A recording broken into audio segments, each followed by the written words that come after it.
Let me tell you a story of having righteous companions. A man went to go visit his brother in a different town, and so Allah basically put an angel in his way, and the angel asked him a few questions. He said, have you done any favor to him? Basically asking, is there a reason why you're going in terms of, does he have to repay you for something? The man said no, he's not going for any other reason except for the fact that he loves him for the sake of Allah. Upon hearing this, the angel replied to him that he is a messenger from Allah, so that basically he revealed to him that he is an angel, and the angel told him that Allah loves you the way you love this other person for Allah's sake. Now, you've probably heard of this idea before, and even non-Muslims talk about it, but it's the idea of having righteous companions. Now, the Prophet ﷺ actually said that a person is of the religion of his close companions. So you have to be aware of who you're choosing companionship with. And I mean, if you just look at the Prophet ﷺ, look at the people he was around. We know that the golden generations, meaning the generations that were the best of this whole world, were the Sahaba. And so the Prophet ﷺ was surrounded by only the Sahaba, only the best people, people who are literally promised Jannah. People like Abu Bakr, people like Ali, people like Umar radiallahu anhum. And so what this does, if you actually attain this, inshallah, you'll realize that you'll progress so much faster in your life and you'll be able to go so much farther. And in fact, in the Quran, one of Musa alayhi salam's du'as is for him to basically be supported by his brother Harun. So having righteous companionship is one of the best ways to support yourself. And in fact, it can actually combat things like laziness. This is something that a lot of students of knowledge noted, which is that if you're surrounded by other students of knowledge, especially if you have like a partner who's keeping you accountable, it's a lot easier to gain knowledge. And I mean, you could just think about the difference between someone who's surrounded with people who talk about worldly things, who gossip with others and backbite, compared to another person who's surrounded with only people on the same mission, on the same goal as them. And the person who's surrounded by people with the same mission is going to go so much farther, it's not even going to be close. And look, this doesn't only have to be in terms of gaining knowledge. Of course, you should be trying to gain knowledge, but think of anything else in life. Like, even if you want to go to the gym and become fit, having a gym partner would still be extremely beneficial. Like, it would make you way more accountable, it'll make you consistent, and it'll help you push harder. Now, all this sounds good, but there's also a flip side to this, which is having bad friends. Having bad friends could really, really put you back, and it's a very unfortunate situation for a lot of people. For example, if you're like a Muslim living in the West and you're surrounded only by kafirs or non-Muslims, it's going to put you in a bad position. And Allah says in the Quran that on the day of judgment, people who are close together, people who are literally like brothers, they'll be enemies to each other, everyone except the righteous people. So this really goes to show, like, if you're surrounded by non-Muslims, if you're surrounded by people who are not pushing you at least towards your goals or something that you care about, that's going to hold you back very far, and you're actually going to be an enemy to them. So if you think about it like that, why would you keep friends with someone who you're technically going to be an enemy with on the day of judgment? Now, here's the thing. I could keep yapping on about how important having good friends is. You probably already know this. So how do you actually achieve good companionship? Well, there's one thing that's more important than everything else. And that's, of course, going to the masjid. The masjid is literally the place where every Muslim has to go, right?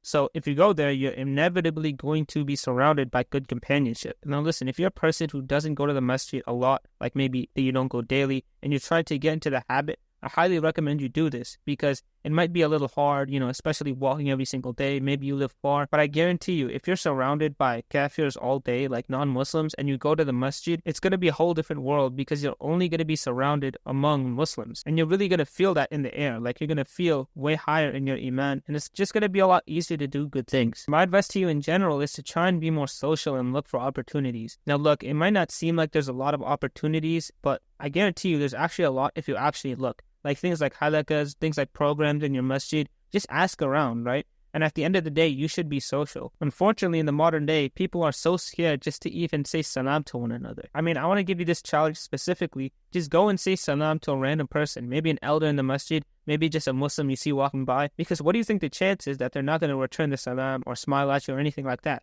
It's 0%, right? They're a Muslim. Of course, they're going to return the salam. So really, all of this antisocial behavior comes from your own irrational thinking. Like, really, people are not antisocial. People don't hate you. Just go out there, be social, and you'll realize that you'll actually connect with a lot more people than you think. And you might be thinking this advice seems kind of wishy-washy, like just go to the masjid and, look for opportunities, try and be more social. But I guarantee you, the step that you're missing if you're only surrounded by non-Muslims and you want to have righteous companionship is just the first step. All you have to do is take one step forward, and you'll realize that all of the righteous people are in the masjid, right? They're going to come towards you as long as you go towards them, even one step. You'll realize it's a lot easier than you think. Like, it's actually not hard to find righteous companionship, even if you live in a kafir country. Like, even in the US where I'm from, even in the UK, anywhere you can think of, bro, there's Muslims everywhere. Just go to your local masjid. You'll realize, inshallah, it's a lot easier than you think. Now, I know you might have heard all of these things before, but there's one thing that I hear not a lot of people talking about, which is the fact that if you want righteous company, the first thing you have to do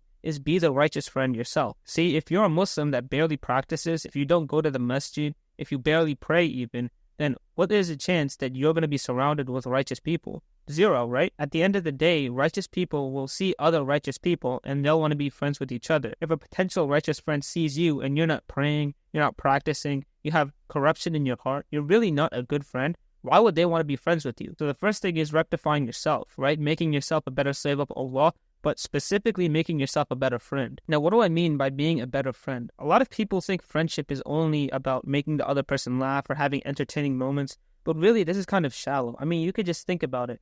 Think about two friends that are only friends because they go out drinking together or they go to the pub together or whatever. That's not real friendship, because that friendship is being aided by alcohol, by drinks, by parties. And without those parties or those alcohol or those drinks, they're not really friends. So your friendship with another person, it's not only just about entertainment. It's not only just about having fun together or laughing with each other, but it's about other things, right? It's about guiding others towards the path of Allah. And I know you might not want to take this advice, but I guarantee you this is actually true.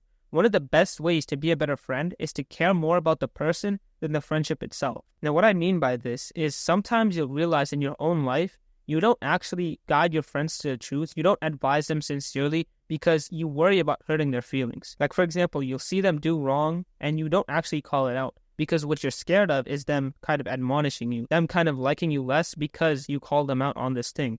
But this is actually a major misconception. You should not think like this at all. One of the best ways to be a good friend is to actually care about that person. Meaning, don't care as much about what they think of you or about maintaining the friendship, but actually care about them by advising them sincerely about what they really need to hear. Now, this is hard advice to take. It's not easy to give someone advice that's actually difficult, like a hard pill to swallow. But I guarantee you, if you do this, you'll attract real friends, like not fake people, but actually real people. People who care about you for yourself. And when you have real friends, like people who actually care about you and people who actually advise you to the truth, people who advise you even if it seems bad for your relationship with them, meaning if you might view them a little worse, these people are real true friends. Like these people are the people you really want to keep in your life. The last piece of advice I'll give you, and this is actually really powerful, is to make dua for your friends. Because this is actually one of the easiest ways to foster love and companionship between you and your friends. Basically, if you're alone and you're not with them and you're making dua for them, Allah will basically make them better company for you. So if right now you have righteous friends or you have even just one righteous friend, make dua for them. Because this is one of the easiest ways to bring you and them closer. Anyway, the last thing I want to give you is a dua from a Sahaba. And this dua was made because he wanted to have a righteous friend. So this dua is Allahumma yassirli jalisan as-saliha. And if right now you have no one in your life, you're only surrounded by non-Muslims, say this dua and inshallah, Allah will give you righteous companionship. Anyway, that's all I have for this video. Don't forget to start making dua to Allah. Check out Clean Islamic Streetwear in the description. Assalamu alaikum wa rahmatullahi wa barakatuh.